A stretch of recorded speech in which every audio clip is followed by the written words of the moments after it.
So again, just like Jackie said, Jackie, are you ready for me? Yeah, you can go ahead and begin. I can get started now. All right.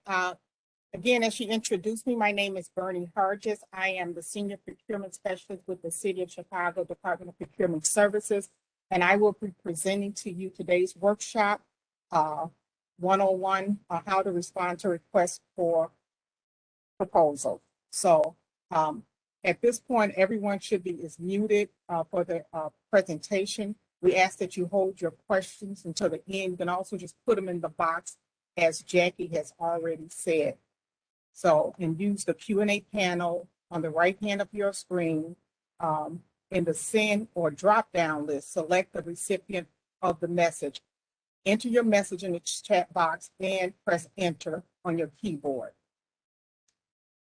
If you join this meeting session or an event in progress, you can only see the Q&As that participants sent after you joined. So if there was a question before you joined, you will not be able to see that. Okay, again, my name is Bernie Hargis. I'll be presenting Contracting 101, how to respond to requests for proposal.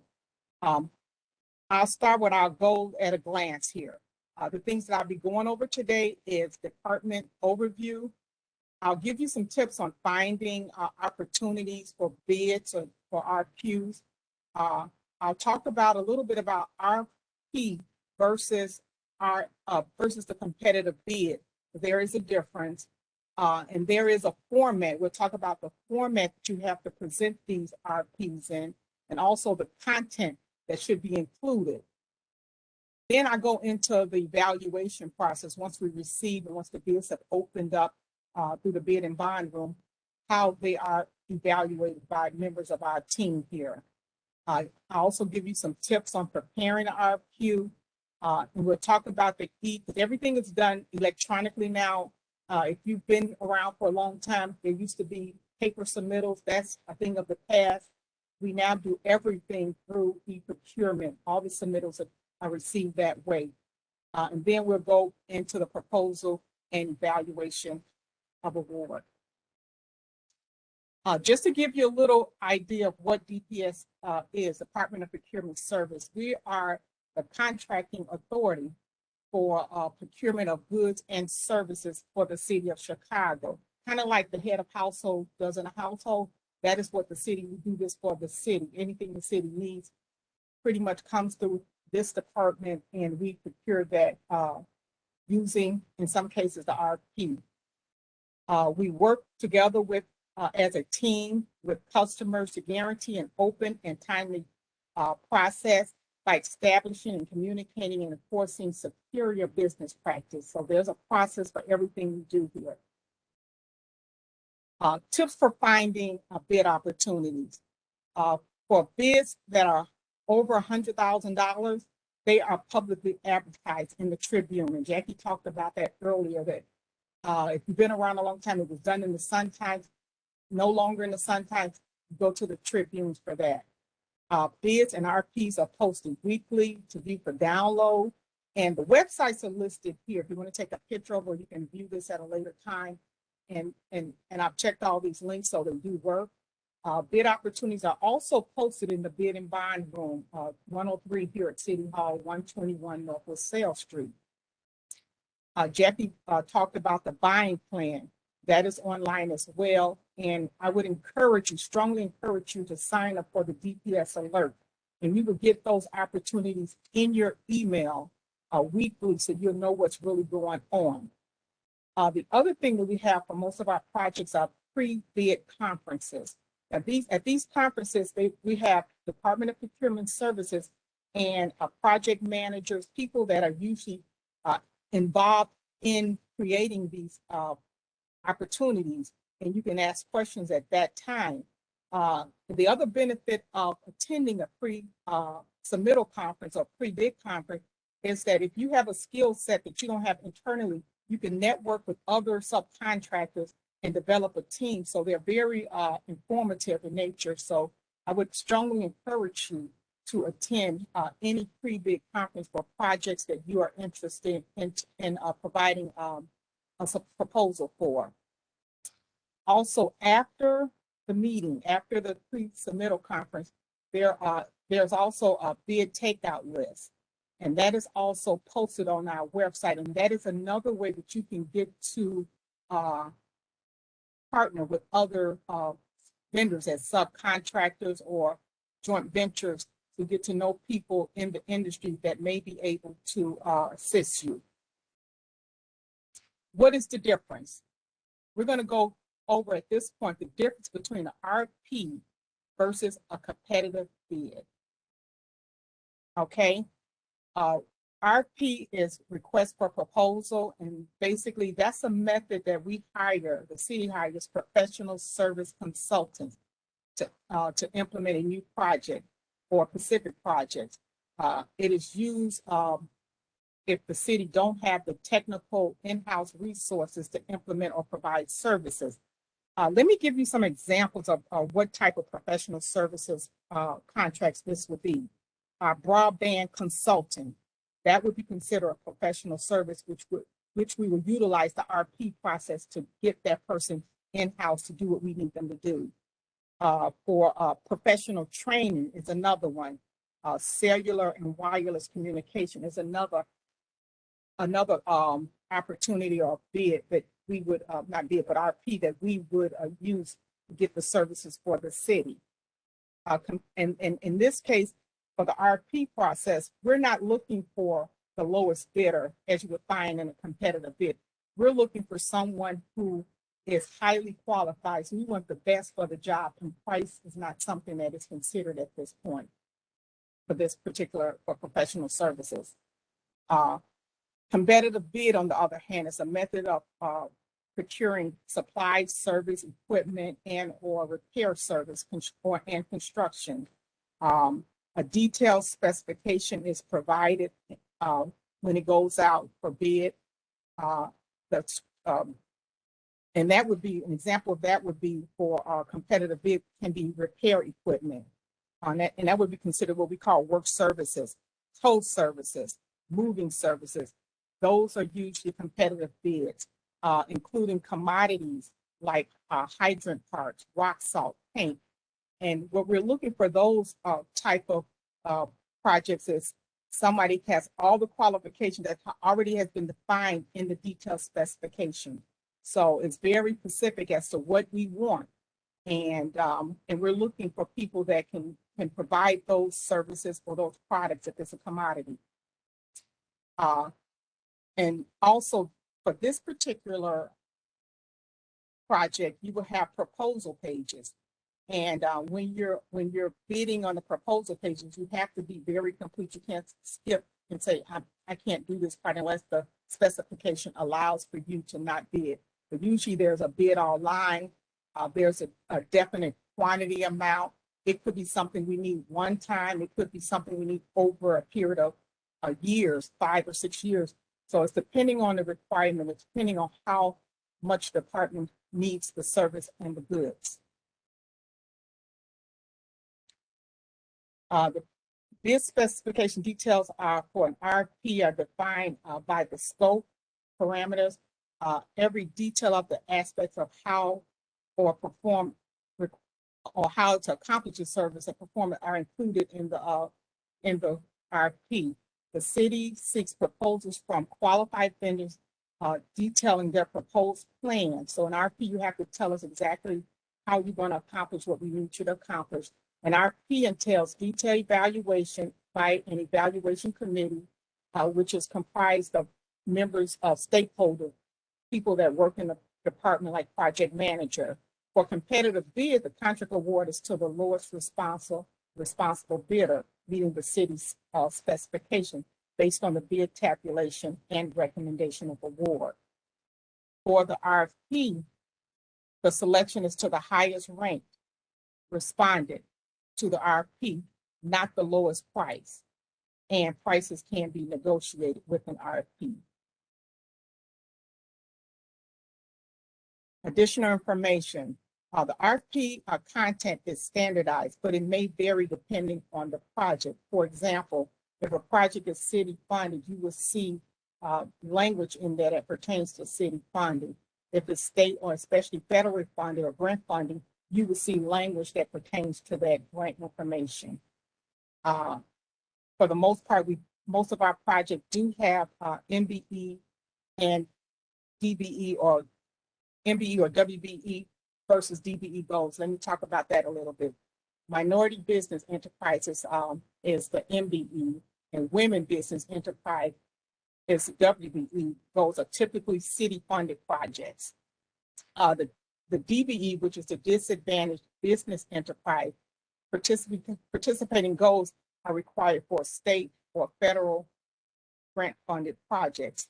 If DBE goals, local preference term, the Chicago-based preference, MBE, WB, etc., will be removed if prohibited by grantor. So if a grant does not allow for DBE, then that has to be removed. So we have to really follow those standards that are set out by the grant.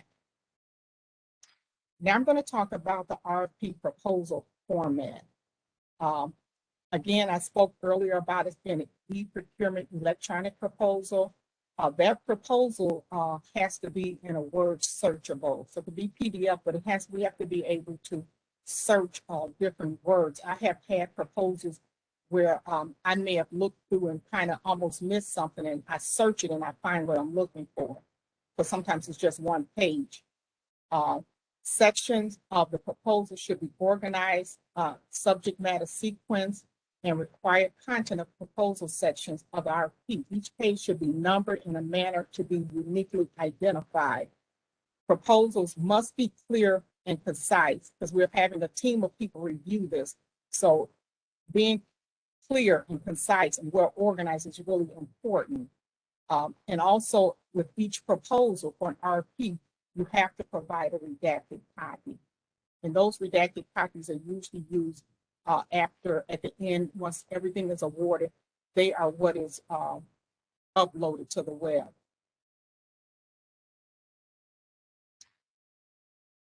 RFP proposal content, and this is pretty standard. And I would say make sure you read the proposal in its entirety, because sometimes this may differ from project to project. So you have to have a cover letter. And the cover letter, you have to put, you know, who the contact person is and anything that we have required you to put in there. Executive summary, professional qualifications, specialized experience of the respondent and team member. And I would say that make sure this is project specific, that when you're presenting your professional qualifications and specialized key personnel, that they are really relevant to the project that you're submitting for. Implementation or work plan has to be submitted. Your cost proposal for this RFP have to be submitted. And if required, MBE, WBE, if required, or DBE, if required. And I've had projects where both were required. So whatever the requirement is requesting, make sure that that is included. Financial statement, usually audited 3 years or equivalent, is required. And I would say that if you don't have audited, you need to submit what you have.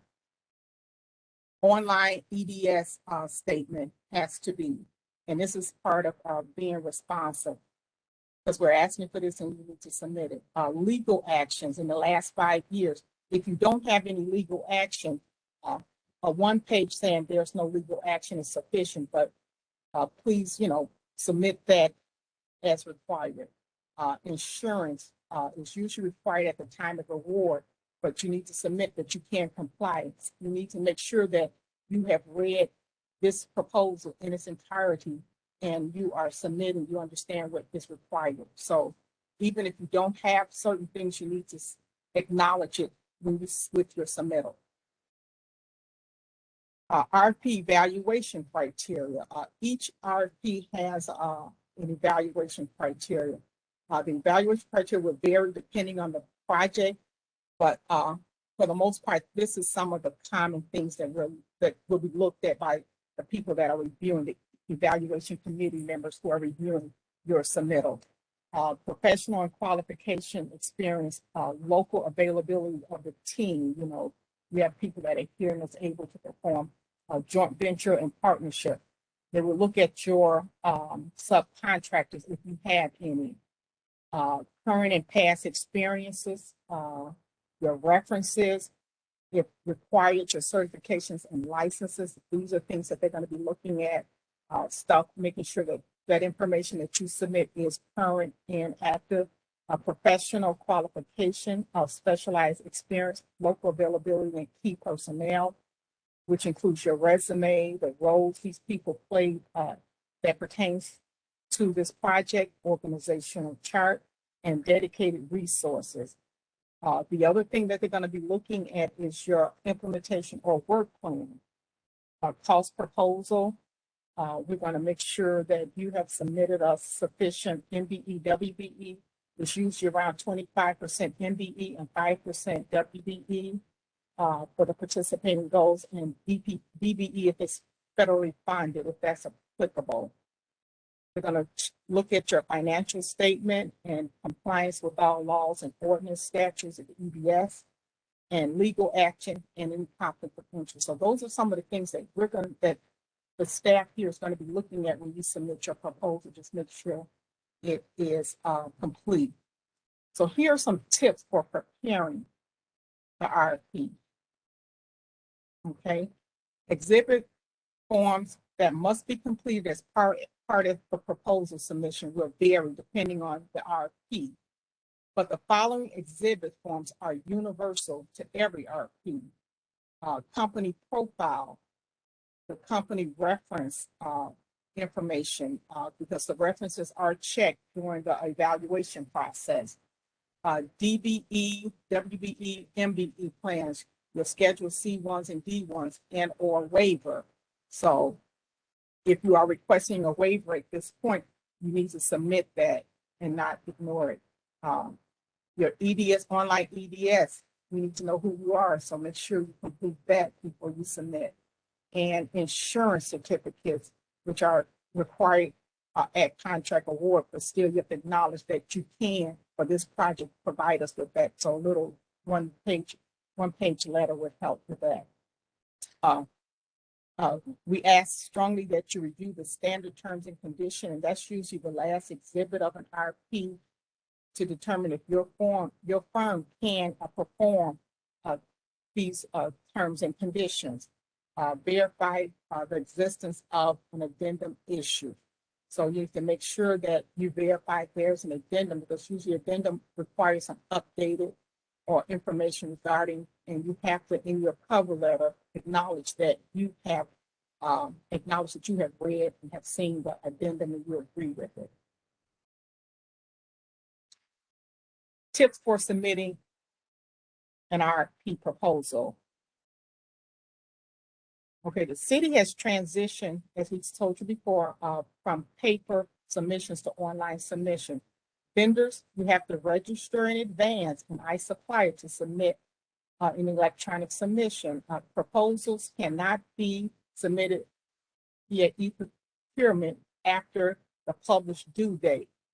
So what that is, if the proposals are due at 4 p.m., the system basically shuts down at 4 p.m. So it's, it's like be early, because to be on time is late in this case. So you have to submit it prior to that 4 p.m. deadline.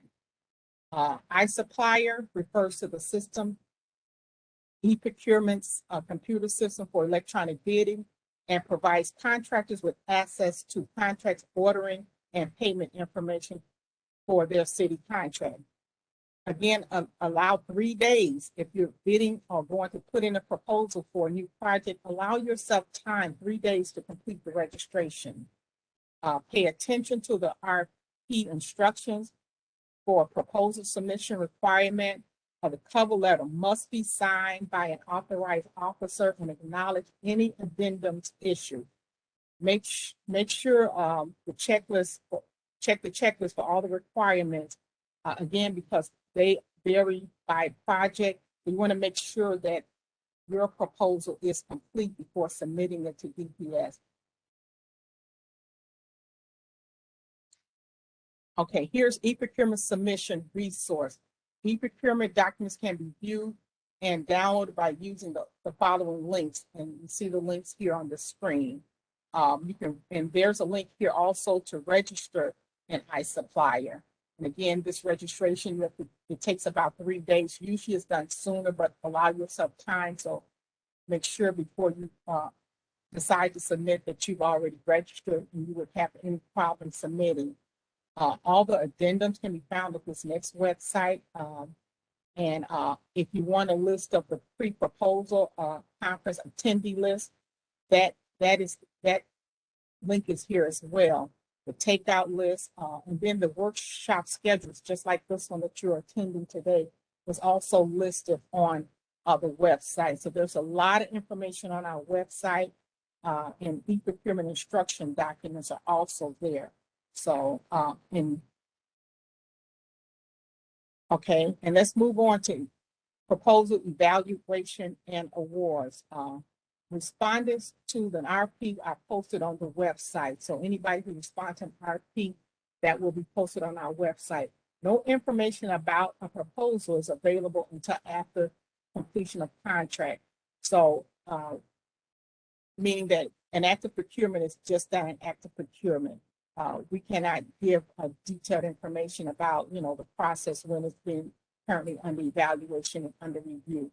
So, but after it is awarded, you can always complete a freedom of information request, which is a FOIA request to receive information.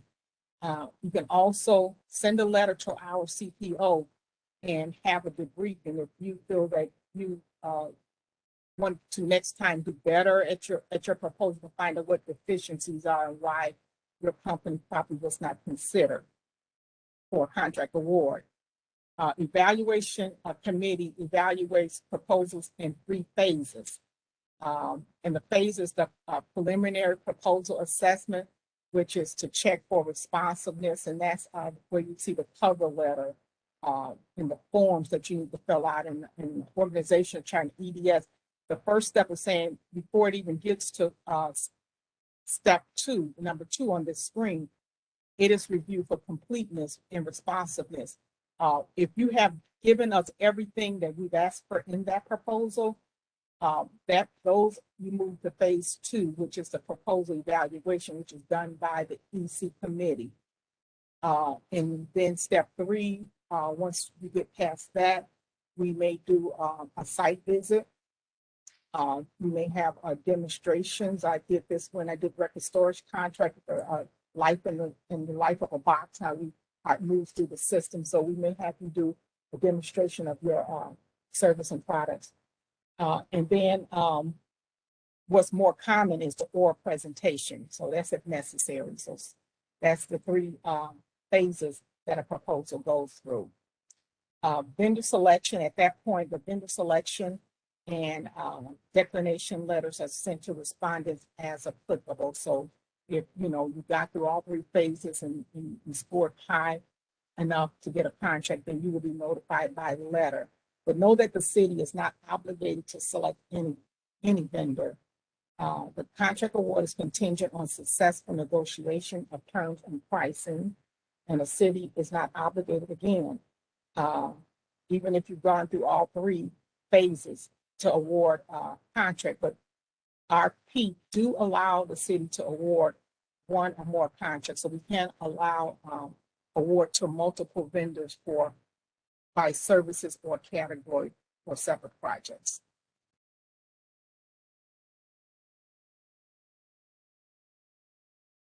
All right, so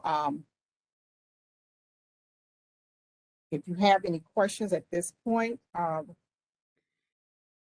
would say, Bernie, can you go back 1 slide?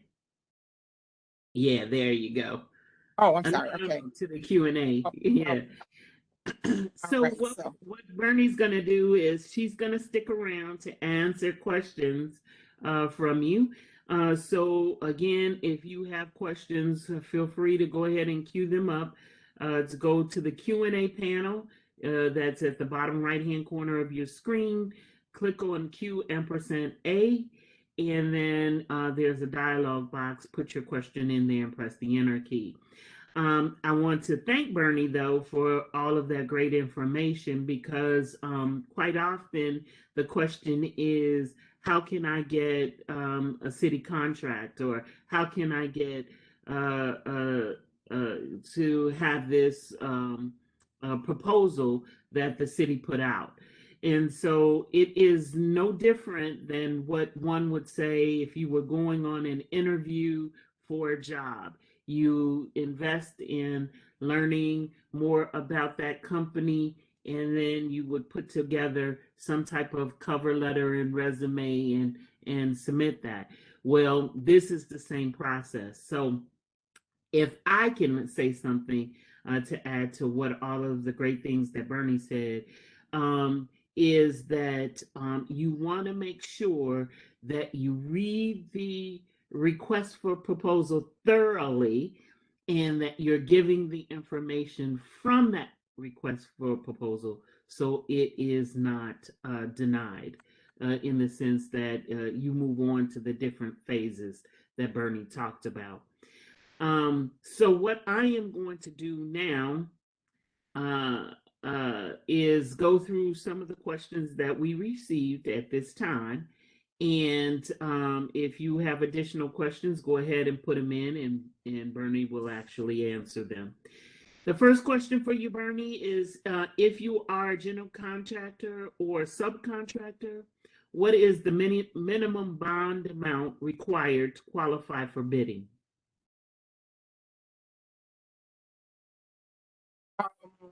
Okay, that question, I don't know that there's a minimum. It's project specific. So depending on the value, the total value of the project itself.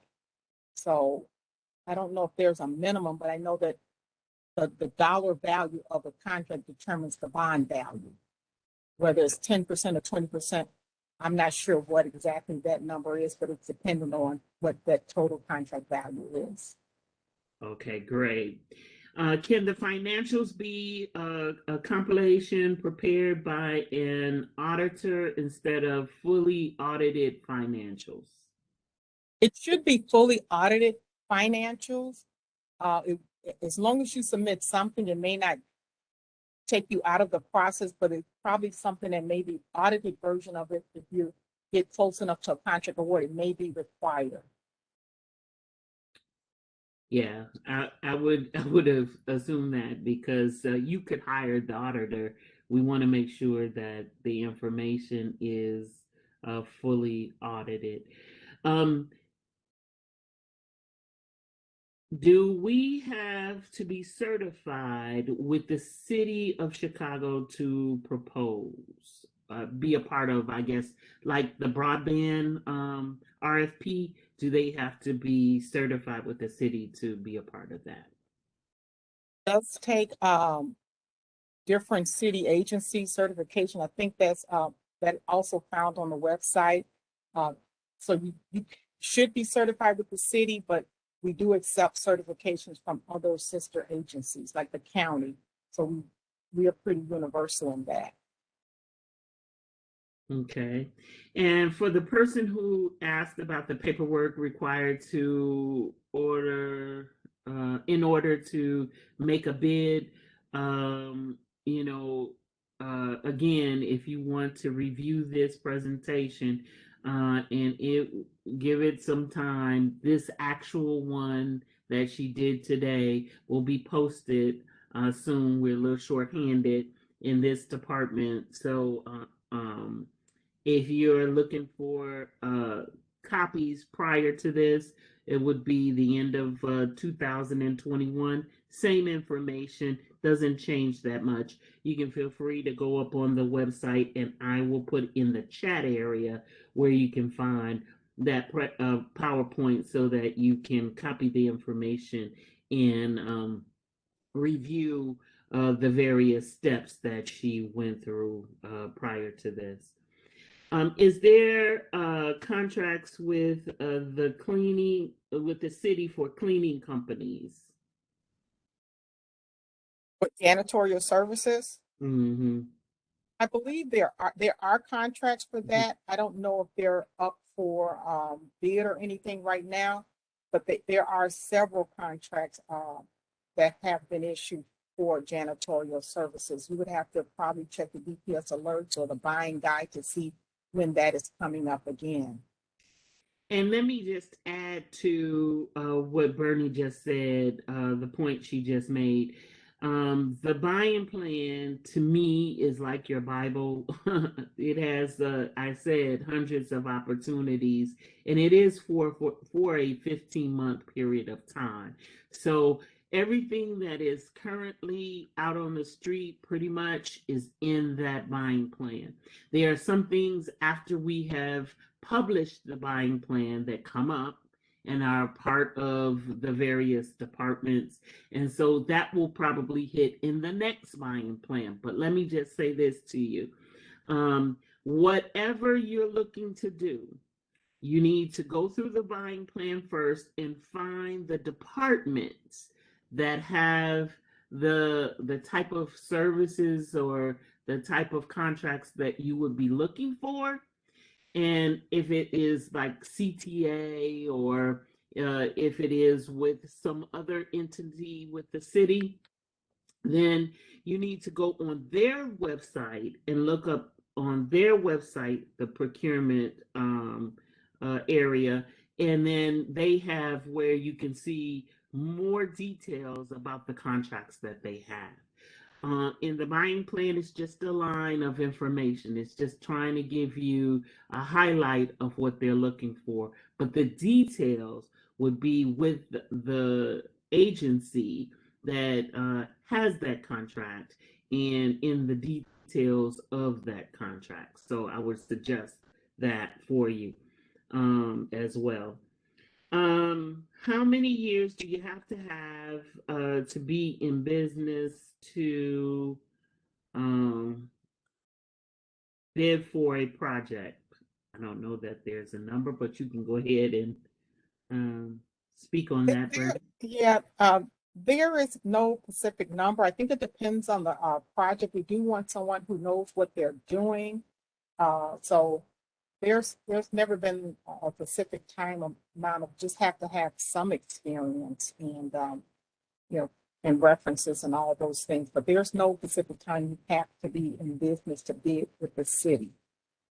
A lot of people start off, for example, as subcontractors, and that's how they gain their experience. And with that experience, then a lot of companies have been known to just go on their own and bid on contracts. So there's no number of years. It's just that you have to have the experience. You have to have some experience for the most part when you're talking about professional services.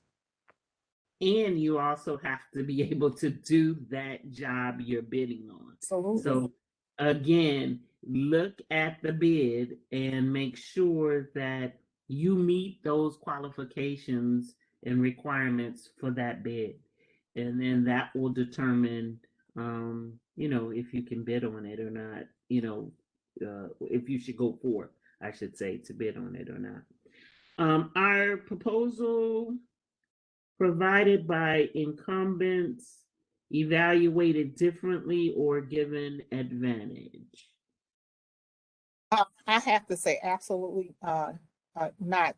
Everyone is treated the same way. I have known incumbents to get a little relaxed, and that's how they're no longer the incumbent. But we look at the qualifications, the requirements. If we require you to present some certain things, you have to present those things for us.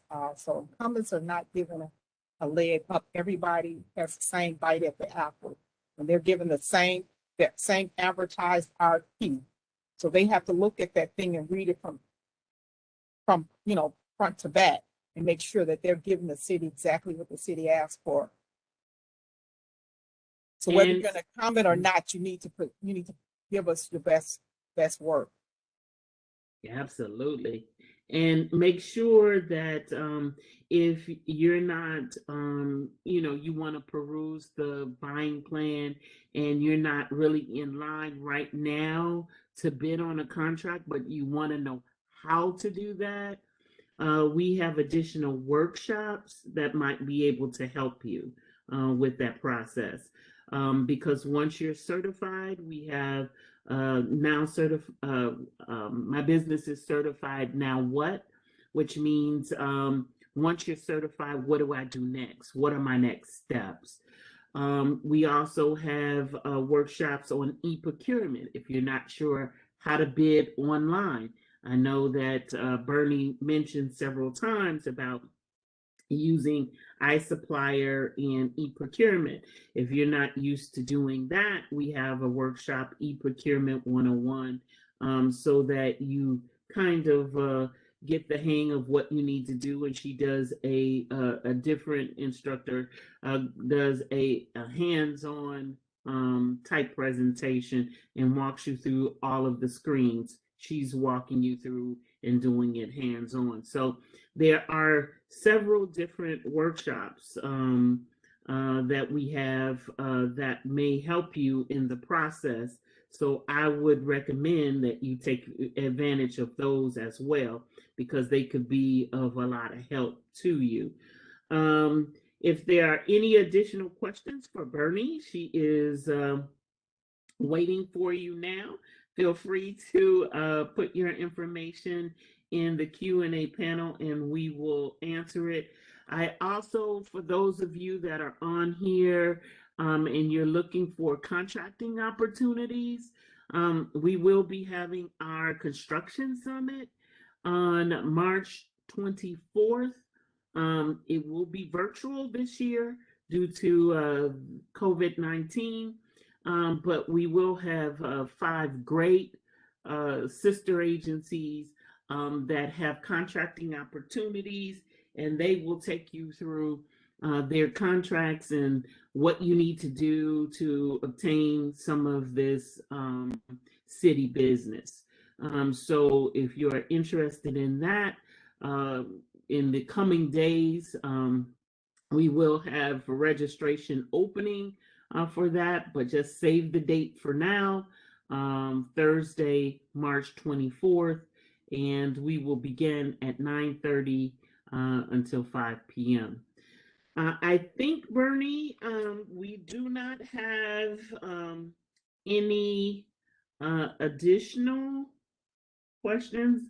Give me just a minute. Jackie, can I add something? Sure.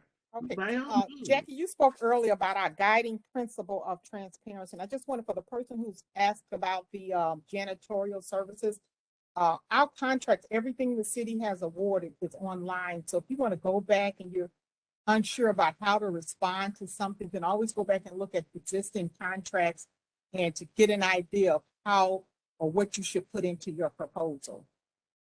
So I hope that this has added value, and thanks again for attending this workshop. I'm done. And thank you so much, Bernie. And I am now putting in the areas where you can find the information about this PowerPoint. It won't be the exact looking PowerPoint, but it'll be up soon. If you keep checking back in this same area, you'll get this one.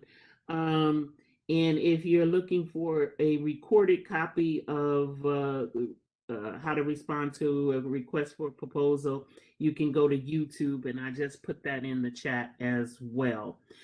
With that said, I want to thank our great guest today, Bernie Hargis, for taking us through Contracting 101, how to respond to a request for a proposal, RFP. And if you have any additional questions, you can always send them to dps.events@cityofchicago.org, and we'll try to get the answer to you. If there is nothing else, and I don't see any more questions, Barney, I want to say stay safe, stay well, wash your hands, social distance, wear your mask, make sure you get your shot, get your second shot, get your booster shot, get whatever it takes so that we all can get back into a live setting together, where we are networking with you in person and giving you this information, hopefully by our Next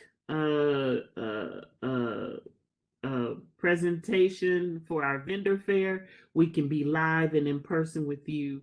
But thanks for joining this session, and we will see you at the next workshop next week if you would like to join us. Thank you. Thank you, Bernie.